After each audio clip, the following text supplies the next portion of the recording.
It seems as though like what you're to do all those three things, the individual would have to be quite self-assured, something that you already have a strength in.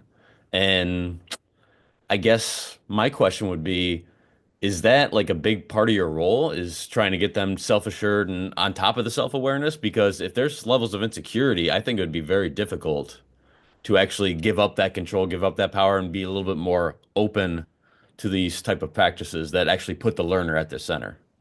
Sure, sure. And I think you guys are like so to if we make a parallel example here, I think you and Alex are doing that. You know, if you look at what you're doing with your podcast and Alex with his book, and Alex has gone away from not to speak about Alex like he's not here, but we all know the battles that Alex has on Twitter, you know, and he's moved away from that to offering these podcast episodes, to offering his book, to offering brilliant clips on social media around CLA practices and activities.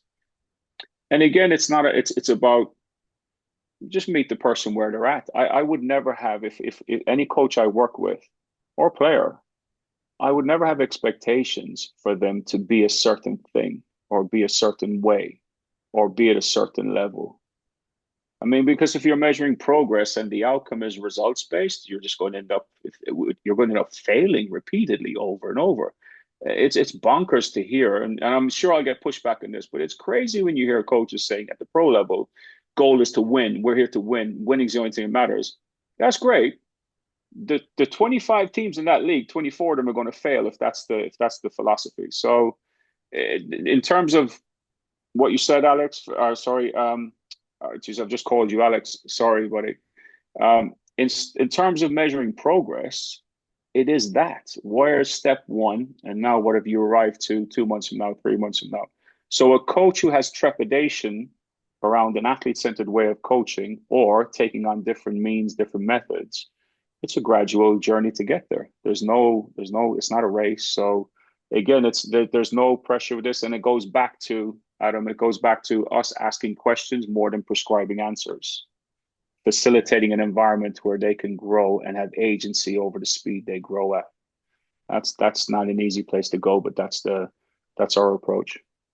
That's the reality. I mean, I have training in psychology, so I did hours upon hours of counseling, and that's what a good therapist is. I think it's the same with a coach. If it's not about providing answers or advice, it's about helping them discover the best way forward for themselves. And that starts with meeting them where they're at because Mm. it's it's it's actually coming to where the point they are in the path and then allowing them to take one step forward as opposed to saying, "Hey, jump 20 feet forward right now."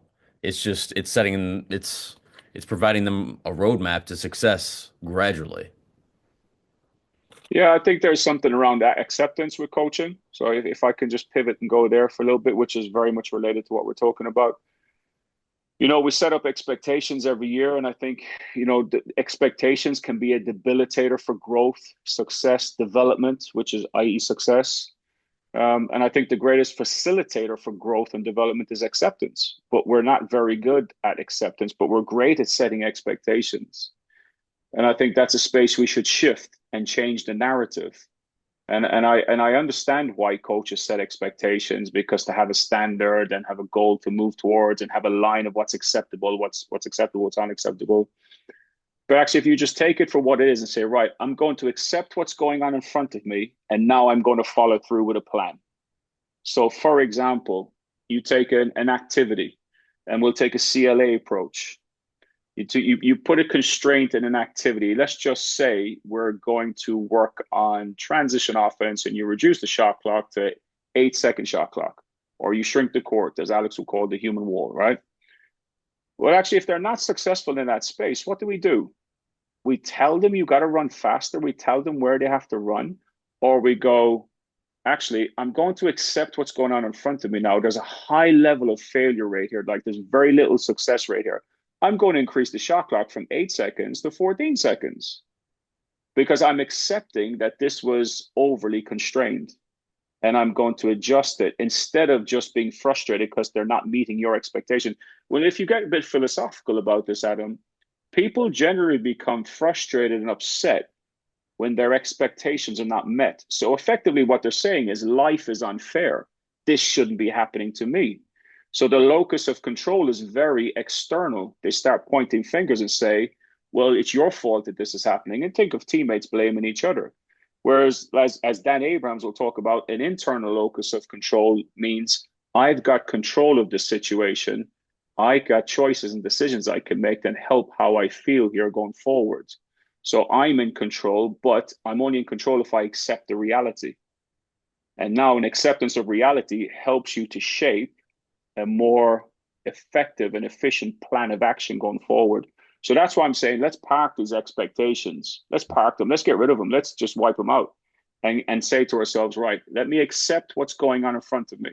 We're on a 5-game winning streak. We're on a 5-game losing streak. We're not playing well. We're getting destroyed on the boards. You find whatever's working, right? This is the reality. Now, what's the plan of action in order to perform better? Instead of feeling frustrated because we're not meeting expectations. Yeah, and that's not saying don't have KPIs, don't have you're going to have expectations. It's just a matter of accepting the reality of what's emerging in front of you. Yeah, well, the expectations are with the KPIs, they give you the reality. They give you the picture of what the reality is. So, go back, just want to touch off what you said a while ago. We talked about deficit detectors and us, taking the approach of um, expectations. And then what comes with expectations is failure at time, mistakes. I really, really love what Keith Davids, how he's reframed mistake or how he's reframed what it is to have an error, to make an error. Side note, I had Keith Davids on Friday morning on a Zoom call with a group of coaches, just asked him to do a favor. And I'm not putting that out there for everyone to now reach out to him and ask him for a favor because he's a very busy guy. But honestly, it was really, really fascinating. And I'll get back to my point in a minute. But the thing I took away the most at him was he demonstrated to us, there was coaches on there from Canada, Europe, volunteer coach, full-time pro coaches, national team coaches. But what he demonstrated to us was it gave me a feeling that we as coaches, we really don't know about the evolution of coaching, the origin, the evolution, the growth. And what he took us on was a wonderful journey of understanding how the most common way of coaching now and traditionally emerged and evolved. And it just left me thinking, the thing we're immersed and involved in most, we know very little about its origin and we know very little about its evolution. So that's just a side note. I found it fascinating. And I got off that call thinking, I got a first class education today on the evolution of traditional coaching, which is how we've been traditionally taught in the classroom, and how it's very different to the ecological approach and CLA approach, and why it's now evolving and changing and why it's different. And that's gathering more momentum, which is great, but it's still a small group. But then the other thing he spoke about was reframing mistakes and errors. And I think that's an important point to mention because as coaches, we often wear deficit detectors. I think we're conditioned to identify problems and then be the problem solver for the players. But actually, what he talked about was when you perceive an error at times, step back and ask yourself, is this really an error? Is this really a mistake? Or is this the player adapting, trying to learn how to negotiate the environment and the problem that we set for them as coaches? And there will be a point there. I was sitting there thinking, yes, I can really resonate with this, but I also hold the perspective there will be a line in the sand as to how much you step back for and let it go so you can see if they can self-solve, Mhm. if they make the adaptation. And I think that's the right space to be in. But too often we knee-jerk reaction. They make a mistake, we stop them and we correct them. We don't actually give them time and space to actually self-solve or for their teammates to be interdependent with them and help them solve the problem. And I think that's a space I would really encourage coaches. But it's a space we've been doing for a long time because of the athlete centered away. And Mark Bennett, a wonderful guy, you probably should get the pod as well, Mark took me on a wonderful journey around with athlete-centered coaching from the year 2011 to probably 2017. And it was a lot of like, step back, let's see if they solve the problem before you jump in and solve it. So the coaching spectrum was, where are you sitting on this line in this particular moment, from tell them what to do to ask questions and probe to step back and just observe and observe a bit longer and then probe and then ask. But I think it was a wonderful way to reframe that, like, as they're trying to learn to negotiate the environment or the problem we set them as coaches with the activity, are we construing their error? And could it just be the individual adapting in the moment, which is what we want them to do. We want them to be able to solve problems, because come game time, we can't stop the game. Hmm. Absolutely. Well, I think when you were mentioning that, and as you were describing what Keith kind of framed around learning and what an error is, I just came back to, well, what is learning? And I guess we're often not patient enough to we all say this, like, oh yeah, learning's messy. At least people in this space will say learning is messy, it's nonlinear, but are we actually allowing that to happen? Do we know enough? Do we have enough confidence in ourselves and then in the athlete solving the problem that it's going to be windy and twisty and turny, and can we sit with that for a decent amount of time to actually allow them to learn? Because that's what's occurring. They are learning. It just may not be in, I don't know, what's what's traditionally framed as learning. I don't know. I mean, Yeah, that's I think I agree. I think we probably look at learning um, as a destination, an outcome. And in fact, I don't think it ever ends. It's a bit like, Nike used to have a great saying years ago that, I used with players a lot, saying, there is no finishing line. And that's how I see learning, because, you arrive to a certain stage, and then, you adapt and adjust again. So that journey continues. And again, like with the ecological dynamics way of coaching, there is no two actions the same anyway. So what are you learning but to adapt and adjust? Like, what are, as sports performers, what are we teaching them? What is the core of what we're teaching them? Well, it should be teaching them learning to adapt and to problem solve, because no two actions are the same. So how can we coach them one specific thing? Now we have a frame around, the ball goes in the basket, we play in this direction, we defend five players, we can double team here. We've got all these principles of playing concepts, but at the core of that person has to be able to adapt and adjust to what's going on in front of them. And what's going on in front of them, unless we're fortune tellers, we don't know what's coming next. I'm talking game day in particular. So this is why I feel quite strong around self-regulated learning, Adam. I Mhm. feel quite strong around coaching players in a way that they, can go through a process of metacognition, let's say. First of all, understanding how they take on new things and how they can retain it, and, how they behave with that, what's their motivation around it. Then I look towards taking them on a journey of them planning what's important for them in order to grow and get better, them monitoring that, them evaluating that, and then them adapting if necessary. And that's an interrelated process for how a player could go on a journey of becoming a better self-regulated learner. Make a plan, monitor your plan, evaluate your plan, adapt the plan, repeat the cycle. And the thing about, sorry if I'm going on here a bit, but I feel quite passionate about the topic.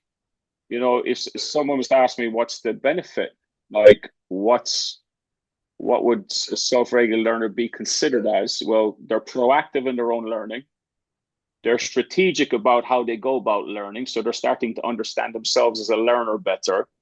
And they develop the one skill that every coach wishes every player had, which is persistence, resiliency. I say that the rubbish phrase, we got to be tougher. Well, what does that mean? There's it does take a lot of toughness to go on a journey of planning, monitoring, evaluating, adapting, to be proactive, to be strategic, to be persistent. I mean, show me something that's tougher than that for an athlete, and I won't even say an athlete, a coach. A coach should go through this process. If I'm trying to be a better coach, then I need to evaluate myself. I need to plan what I need to work on. I need to monitor what I work on, evaluate it, measure it some way, adapt and adjust if necessary. And then I've got to be proactive, strategic, and persistent in that space. So I'm not just talking about players here. It's very much applicable to coaches.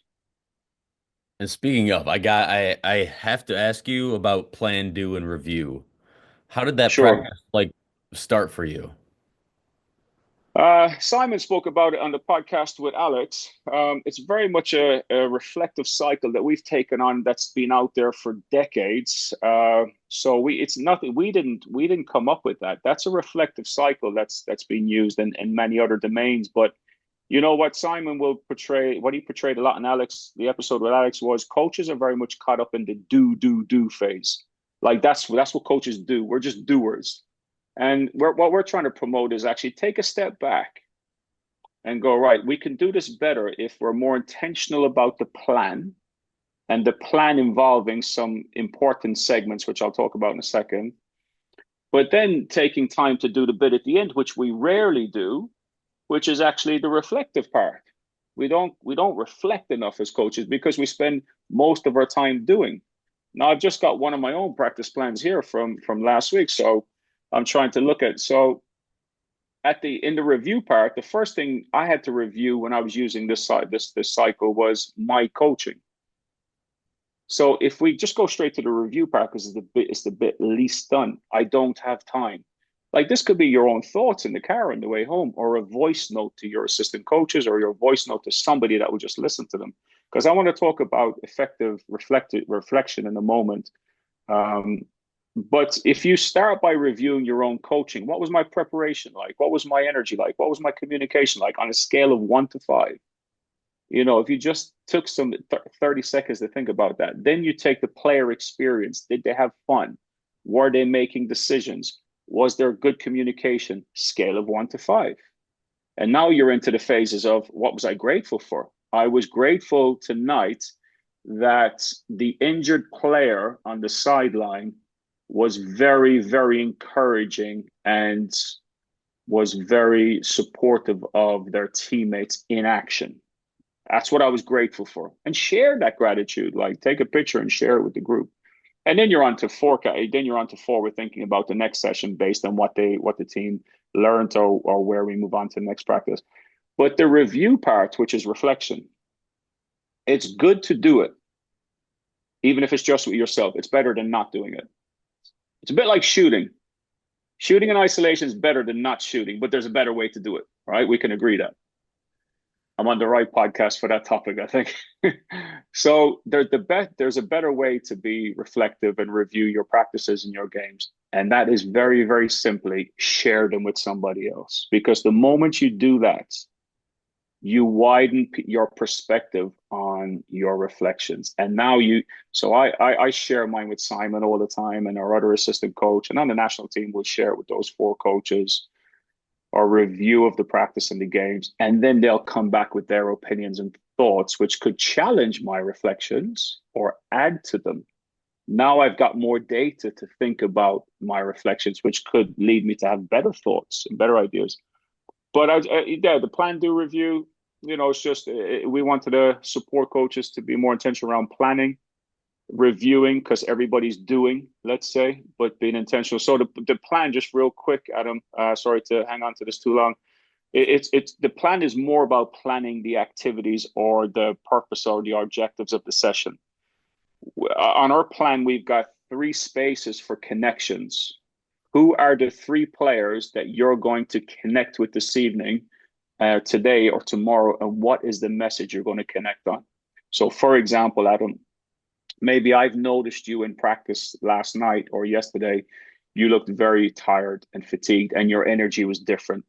Well, when I plan tomorrow's practice, I'm going to write down, Adam, what am I going to connect with him on? I'm going to connect with him. I'm going to check in just to see, is everything okay based on what I noticed and observed yesterday? It might be Alex. I'm going to connect in and check in on how his exams. He had an exam yesterday. I'm going to connect and check in how that was. It could be Liam. I'm going to check in with Liam on his understanding of our principles of play because he's in catch up mode because he's coming back from injury. So planning for those connections is actually just as important for us. We're portraying that as planning the targets of the session. What are you introducing? What are you developing? What are you performing? Because everyone plans those. Most people plan those. Everybody plans the do. But we know there's a lot out there because of time and other factors that don't do the review and don't plan those connections.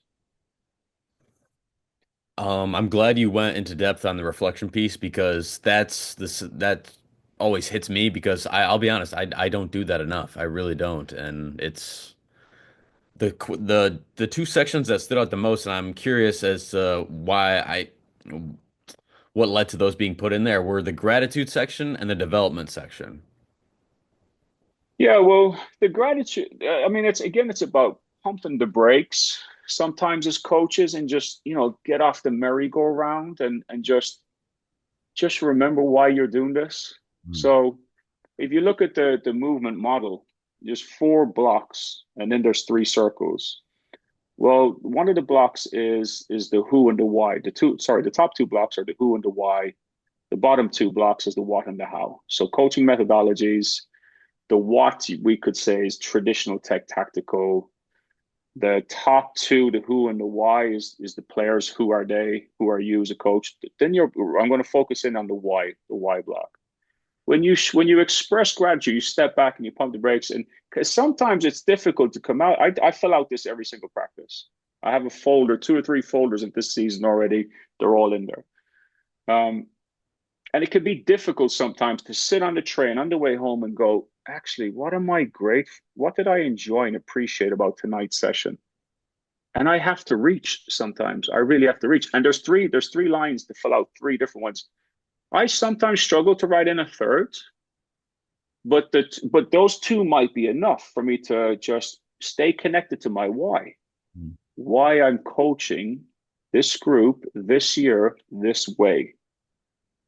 So the gratitude thing for us became critically important for coaches to get off the merry-go-round of just do, and remember why you're doing this. What are your like an interesting question for coaches, Adam, is can you number one, what are your values and beliefs as a coach when you're coaching? But if we want to go deeper, how do you demonstrate your values and your beliefs? Different question. And I guess when you start completing the gratitude segment of the review, week upon week, you start to move closer to being able to articulate how you demonstrate your values and beliefs. Well, yeah, and you're also yeah, I that it literally made me pause my tracks when I came across that when I was looking through the plan, do, and review sections because, like you said, I think it immediately got me back to my why and just stepped away from just all the stuff we view as quote unquote coaching, all the technical stuff, all the tactical stuff, and Sure. it really it I think it's very important to connect with that daily because we get so lost in the sauce of all that do. And to really do that, it felt like it took a load off me. And I'm like, oh, I started doing this for a reason. And I'm disconnected from that reason far too Mm, often. And if I mm. can maintain that connection with that reason, I'll have more energy. I'll be more interested in my profession in itself. And therefore, be the best coach I can be.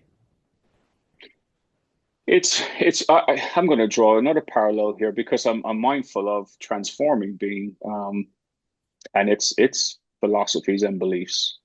Like if you talk about skill acquisition, which is the traditional term, and I know Alex and Keith in particular are eager to reframe that to skill adaptation. So what you're talking about there is coaching adaptation. Am I continuing to adapt how I coach, based on the perception of the environment I'm in? So for example, we draw a line here to gratitude. What's my perception of what I experienced tonight, today, or yesterday in practice? Am I so feelings, thoughts, feelings, behaviors, is there adaptations taking place because of the continued experiences I'm having? So it's a very blurred line at the moment I'm joining here, but I can't help but think there is an aspect of when you plan for how your what's your focus as a coach, when you review your coaching in terms of different aspects, preparation, energy, communication, when you review gratitude, we're adapting to what we've experienced. We're starting to capture and gather the perception we had in those moments during the practice. So I think there is something, and I'm reading Rob Gray's book at the moment around the constraints for coaches, coaching constraints, constraining the coach more than the players. And I just keep getting pulled towards this term adaptation. Coaches adapting to what's going on in front of them.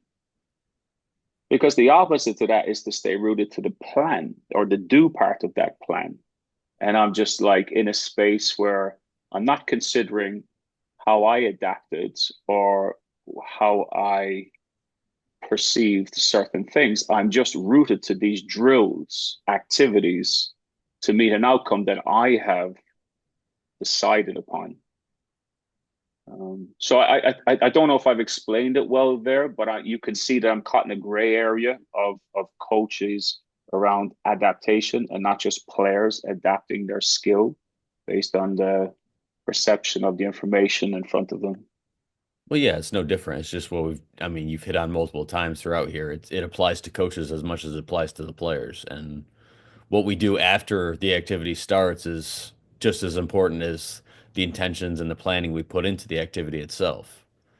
For that's we have to accept what's emerging and then adapt it to fit the initial intentions of it. And that's where the real art of coaching is being able to recognize that and then adapt on the fly.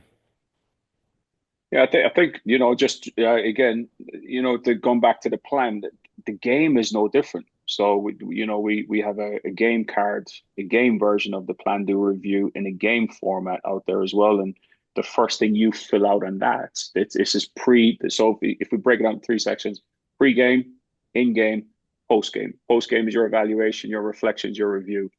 Pre-game is your plan. In-game is your do.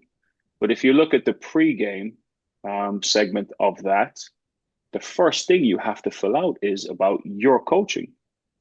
Who should I, who do I need to be today in order for them to perform at their best? That's effectively what it is. So how do I need to act and think in this game? Because it varies game to game. So previous game you played, when you played this team previously, you won by 50. Players are going to feel different about an opposition coming in who you lost by 50. So me as a coach, I've got to plan how I'm going to coach today to meet their needs. Needs being self-efficacy is low because we lost by 50 to this team last month. Uh, Overconfident because we beat this team by 50 last month. So I need to adjust how I'm going to approach that game in order to meet their needs. So the first thing you do in the game one is you plan how you're going to coach. Then you plan the keys to the game and what's important around performance. So again, it's just shaping some intentionality in that space, Adam, where practice coaching and game coaching. All right, Alan. Well, I won't keep you any longer. I'm super grateful for having you on and having this conversation. Where can people reach out to you and connect and learn more about what you're doing with movement and everything else going on with you? Yeah, I appreciate that. Movement Sports is the website. It's just mvmtsports.com. Everything's on there about from why we do what we do to what we do. If anybody wants to reach out personally, my email is alan@movementsports.com. That's ALAN at movementsports, MVMT, sports.com. And I'm active, semi-active on X. So it's Coach Keane 14. I steal a lot more than I post on there, that's for sure. But there are three ways that coaches can reach out. Awesome. Thanks again, Alan. Our pleasure. Thank you, Adam.